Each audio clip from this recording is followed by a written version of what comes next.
শহরের সবচেয়ে বড় অডিটোরিয়ামে আজ তিল ধারণের জায়গা নেই। স্টেজ জুড়ে মায়াবী আলো, আর তার মাঝখানে দাঁড়িয়ে আছে অনন্যা।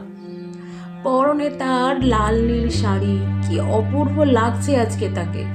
চুলে গোঁজা তাজা বকুল ফুলের মালা।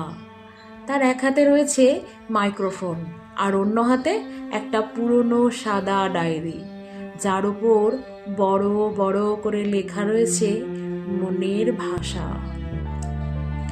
অনন্যা জানে আজকের এই আবৃত্তি শুধু কয়েকটা শব্দের খেলা নয়, এটা একটা 5 বছরের পুরনো হিসাব চোকানোর পালা। অডিটোরিয়ামের একদম শেষ সারিতে অন্ধকারে বসে থাকা সেই চেনা মানুষটির দিকে তাকিয়ে সে বলতে শুরু করলো। আজকের কবিতাটি কোনো নামী কবির লেখা নয়, এটি একটি হারানো ডায়েরির পাতা থেকে নেওয়া, যার প্রতিটি শব্দ রক্ত দিয়ে লেখা। অনন্যা পাতা উল্টাতে উল্টাতে হঠাৎ থেমে গেল। তার হাত কাঁপছে। অনন্যার ডায়েরির ভেতর থেকে একটা পুরনো শুকনো হয়ে যাওয়া নীল চিরকুট মেঝেতে খসে পড়ল। অনন্যা তাড়াতাড়ি করে সেটা তুলে নিল, কিন্তু পড়ার আগেই তার চোখে জল চলে এলো।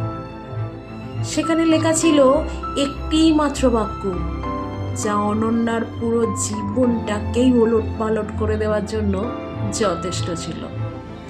অনন্যা অস্ফুট স্বরে চিরকুটের লেখা পড়ল, কিন্তু মাইক্রোফোনে সেই শব্দ শোনা গেল না।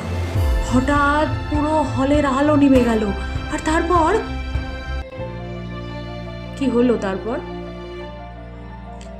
কেন চিরকুটটা পেয়ে অনন্যা এত ভেঙে পড়ল? আর কি বা লেখা ছিল চিরকুটে? জানতে হলে আপনাদের অবশ্যই শুনতে হবে এই গল্পের দ্বিতীয় পর্ব।